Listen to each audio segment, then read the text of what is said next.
Per què faig aquests vídeos?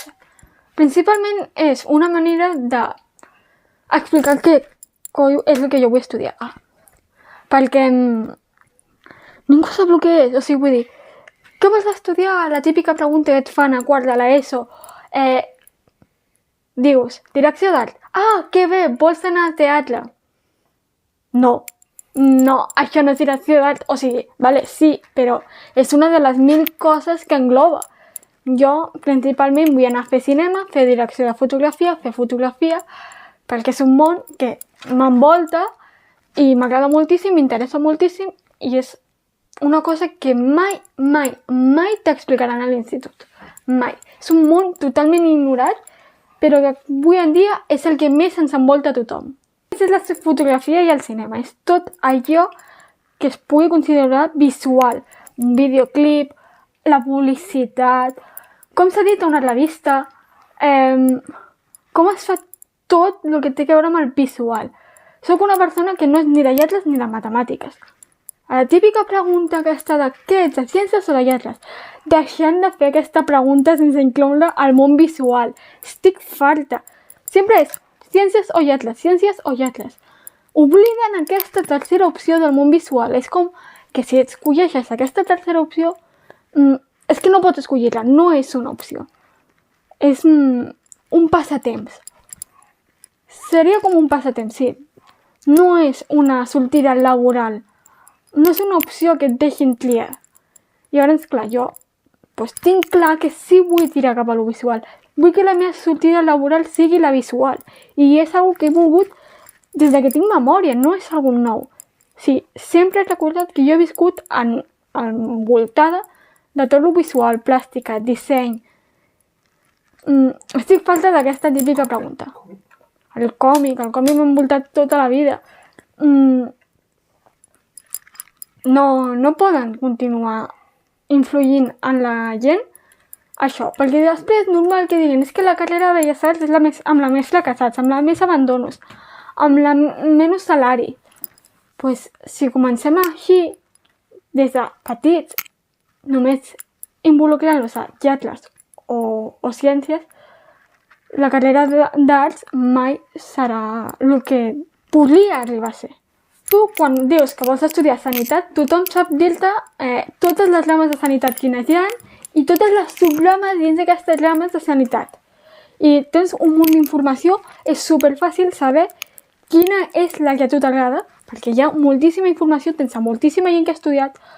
Tot professor d'institut et pot dir quines rames hi ha i et pot orientar. En canvi, quan tu dius que vols anar a la part visual, fica't a dibuixar còmic. Poca cosa més et diuen.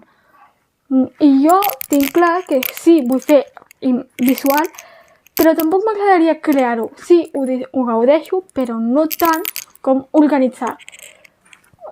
Organitzar equips, organitzar el personal. Això és el que en veritat vull fer. Poca gent t'explica quina és la rama que pots escollir dins del món visual. Tens Belles Arts, però poca cosa més t'expliquen. Quan tu dius que vols fer la rama artística, ja tenen com un fracassat. T'abandonen educativament, sembla. Perquè jo me'n recordo d'estar a les xarles d'orientació, no sé què, cada 2 per 3 explicaven el mateix batxillerat. Batxillerat no sé què, batxillerat artístic? No. Explicaven batxillerat humanístic, batxillerat de matemàtiques. I es quedaven així, amb aquestes 2 opcions. I sempre passaven a l'artístic dient, bueno, això és un altre món. I com no li interessa a ningú, i em quedava així com, expliqueu-me de veritat què és. Que si les assignatures eren unes altres, que si funcionava diferent. Jo, fins que no em va donar a l'institut del batxillerat artístic les assignatures, jo no sabia quines assignatures anava a fer, ni com anava a funcionar.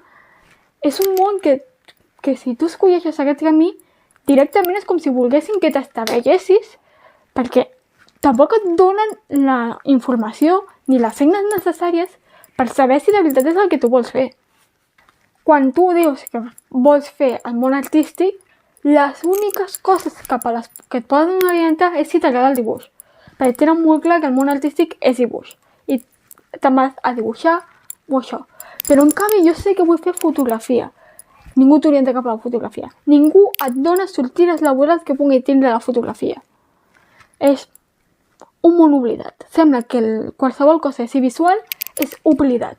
I en canvi, avui en dia és el que més ens envolta. Totes les xarxes socials, la televisió... Dediquem la major part del temps a lo visual. Ens envolta a tothom, però ningú es dona compte. Llavors mai t'orienten cap a aquell món. És el món oblidat. Aquesta problemàtica també passa amb el disseny. A veure, quan algú diu que li agrada el disseny, el més normal és dir-te, bueno, disseny gràfic, disseny d'interiors, disseny industrial... Poca gent coneix el que de veritat pot envoltar el disseny. Disseny de tipografies, disseny publicitari, disseny de moda, m'encanta el disseny de moda, disseny de mobles... El disseny també és algo hiperampli que també està dins d'aquest món visual que és oblidat. L'única opció que et solen donar és disseny gràfic, que ja també t'abandonen si escolleixes aquesta opció, o disseny industrial. Llavors te'n vas al científic i ja estàs un altre cop dintre d'aquests estàndards de la societat de que tot ha de ser lletres o ciències. Jo perquè tenia molt clar que volia estudiar batxillerat. Per què? Perquè m'encanta la història de l'art. Jo vaig començar amb tot això per la història de l'art. Mai t'han explicat a classe què és la història de l'art. I és fundamental per entendre l'existència humana. Ho diré sempre. És la part de la història que ens indica des de quan existeix l'home, a part dels ossos. Vull dir, que érem capaços de pensar ja, més enllà de construir armes. Sabíem pintar, sabíem expressar-nos i teníem creences. Llavors, clar, jo sabia que havia de tirar cap a batxillerat artístic perquè era l'única manera de poder continuar estudiant història de l'art més enllà de tot el que tinc que vendre jo sola amb youtubers, amb documentals. He fet un fart de documentals per saber què era el que m'agradava, si història, disseny o què. I ara, segurament, si no m'hagués agradat tant la història de l'art, m'hagués tirat cap a cicles, perquè si t'agrada això, gairebé mai t'orienten a batxillerat. Sempre et diuen que te'n vagis a cicles. No ho entenc tampoc. Et volen fer creure, perquè això passa amb tots els cicles, que els cicles és una millor opció que batxillerat, per ficar-te a treballar directament. Però jo no vull ficar-me a treballar directament. Jo vull aprendre, vull conèixer coses que durant tota la meva vida he volgut aprendre i mai m'han explicat. Perquè és un món que sempre tinc curiositat. Del que estic farta de buscar informació, buscar documentals, buscar revistes, buscar llibres, de tot, però mai t'informen a classe. És un món oblidat. Tens únicament l'assignatura de plàstic. Què fas? Dibuixar, dibuix lliure. Poca cosa. Mai t'han donat classes d'art visual, de cultura audiovisual, de llenguatge de l'art, de color. Mai et donen classes d'això. Has d'anar a estudis universitaris per poder aprendre d'aquest tema. D'on he tret tota la informació aquesta que he anat adquirint? Vale. Si no he adquirit més de 50 llibres sobre art, arquitectura i disseny, no he tingut ningú. Perquè, en sèrio, m'he fet un fart d'agafar informació. A part de tots els documentals i youtubers que he estat veient, perquè podia passar-me el dia sencer veient vídeos, han sigut els llibres. Tinc la sort de poder tindre molts llibres que agafar, però, en sèrio, han sigut la meva salvació aquest últim any. Comencem pels mangas. O sigui, jo sense aquest manga segurament no hagués començat, estaria fent cicles. Perquè va ser la meva afició a la història de l'art, va començar amb això. Jericho, la història que explica de la barca de Medusa, flipant. Jo li dec molt a aquest manga. I l'altre, el de Chanel, que va sortir fa poc, mini històries envoltades amb la moda i amb tot el que és la creativitat, brutal, en sèrio. Si teniu l'oportunitat, llegiu-lo, és brutal. O sigui, el tema de que hi ha mangas d'absolutament tot, no t'ho creuries mai, de veritat. Tens mangas que expliquen la vida de pintors, és que no t'ho creuries mai la quantitat de mangas que hi ha i la quantitat d'històries que tu pots trobar en un manga. les revistes també van ser una gran ajuda a principis d'any. Estan al revés. Les revistes van ser una gran ajuda a principis d'any. Aquesta, vés a saber quants anys fa que la tinc, d'arquitectura explica L'evolució de Barcelona. l'evolució de Barcelona després dels Jocs Olímpics i com pot continuar sent als llarg dels anys. És brutal, superinteressant tot el que explica d'arquitectura, de com es desenvolupa una ciutat, tot el que és societat. És que aquest món inclou massa informació, massa. No t'ho creuries mai la de coses que poden involucrar artísticament en la societat i en la vida d'algú. Llibres de dibuix? En tinc 300.000. Jo soc que no t'agrada. I no m'agrada dibuixar. Jo, el que menys m'agrada de tot el món és el dibuix. Vamos, el que qualsevol persona entra a aquest món pel dibuix, jo sortiria d'aquest món pel dibuix. Si només fos dibuix. No m'encanta dibuixar, però com és obligatori a l'hora d'estudiar-ho, pues, s'ha d'aprendre. Revistes d'història de l'art? Així. Està al revés. La història de l'art explica literalment com ha sigut la societat durant tota la història. Perquè durant l'edat mitjana o durant la prehistòria no sabien escriure, potser sabien parlar, sabien comunicar-se, però no sabien escriure ni llegir. No tenien aquesta forma. Totes les registres que tenim de la societat eren art. Molts registres culturals són artístics, de religió, de creència. Llavors, és graciós que diguin que l'art no serveix per res i és graciós que ignorin tantíssim la història de l'art, perquè és molt, molt important. Després, altres llibres d'art, la història de l'art, repeteixen. Tinc un munt de coses d'art, m'han salvat la vida i, de veritat, és l'única eina que té els joves interessats de l'art o de la història o del disseny o de la fotografia, de qualsevol cosa que estigui dins del tema visual, són l'única opció per a aquests joves de trobar informació. Llavors, el motiu, de veritat, per què vaig començar a fer aquests vídeos? Principalment no hi ha absolutament res de contingut d'art en català. Zero. Llavors, pues, era un motiu més, perquè és la meva llengua, és el que sempre he parlat, ho parlo amb tothom, i era un dels motius principals. 2. Ajudar a joves que van tan perduts com jo. Perquè és el que he dit, si t'agrada aquest món, et deixen abandonat. No et donen l'orientació que et mereixes. Quan vas cap a aquest món, és el que més perdut vas, perquè sempre que estàs en aquest món vas molt més perdut, però t'obliden. No t'orienten. Que també, si ens fiquem amb la pell dels professors, molt pocs han estat connectats amb aquest món, llavors és normal que no el coneguin suficient com per orientar-te. En el meu institut hi havia 2 professors, només 2 en tots els cursos d'art, de plàstiques, i eren dissenyadors i titulat oficial de Belles Arts a seques, que feia pintura. I ens dius, bueno, clar, és el que tothom coneix d'aquest món.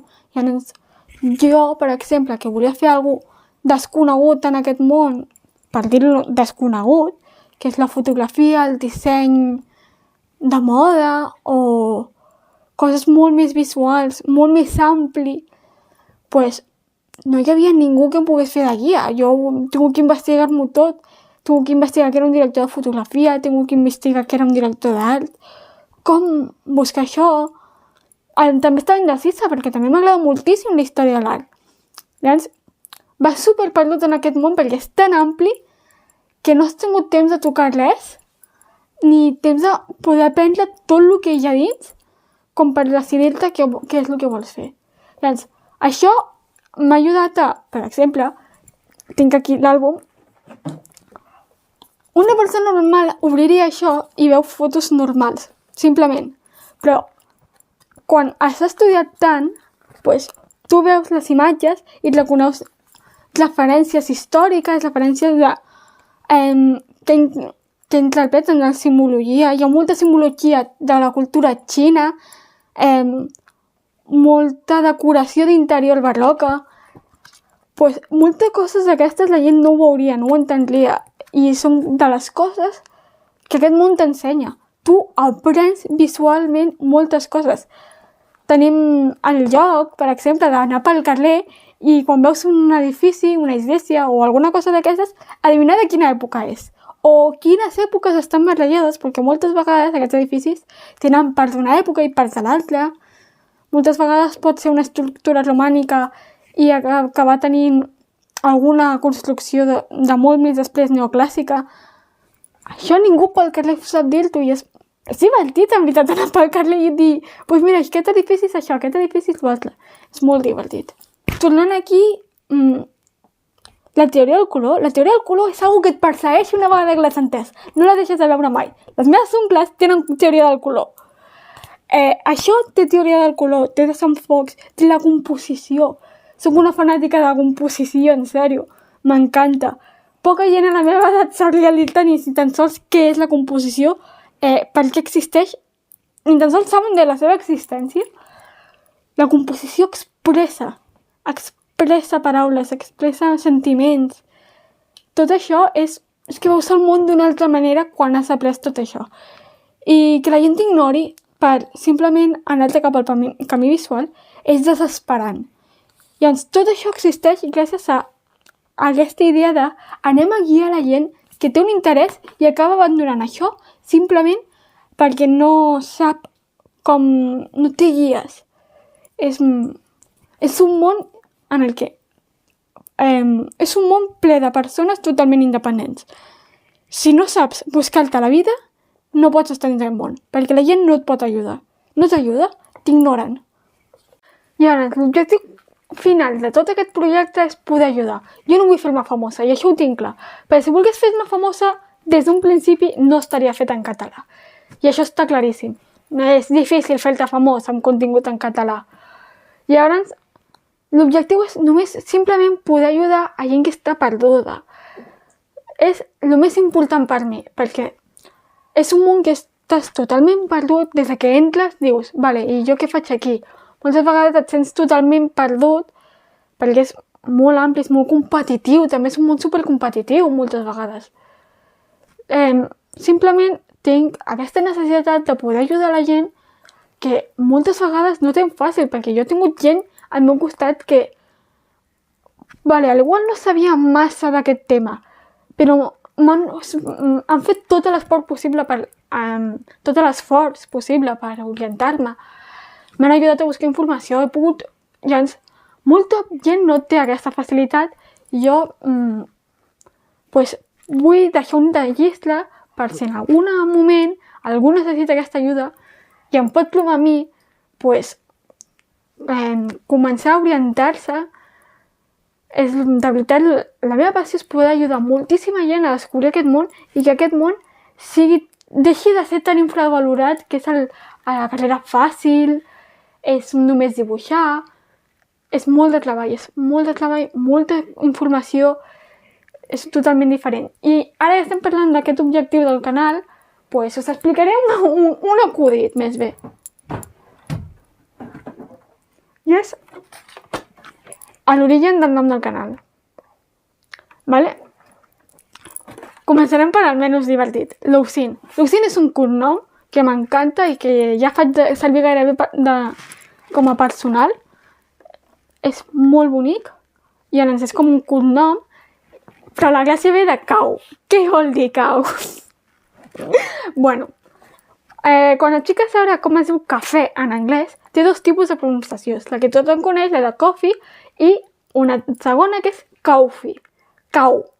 I llavors va sortir d'aquí, perquè era molt graciós. Cau.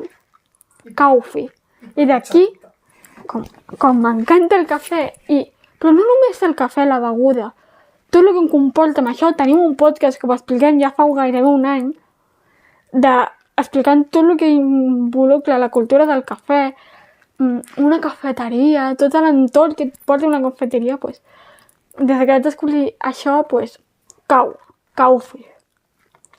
Llavors, es va quedar. Llavors, el nom és Cau Lousin, com un nom i un cognom. I aquesta és la història, bàsicament. Estaria encantada si podeu fer que arribi a més gent. Si coneixeu algú que va totalment perdut i vosaltres no sabeu com ajudar-lo, pues estaria encantada de que li feu arribar al meu canal, perquè no soc experta, no estic encara dins del món, no tinc un titulat acadèmic, però com jo vaig recopilant tota la informació que vaig obtenint d'aquest món, us la vaig compartint. És segur el camí amb mi i acompanyeu-me, és un tipus videoblog per a descobrir aquest món tots junts.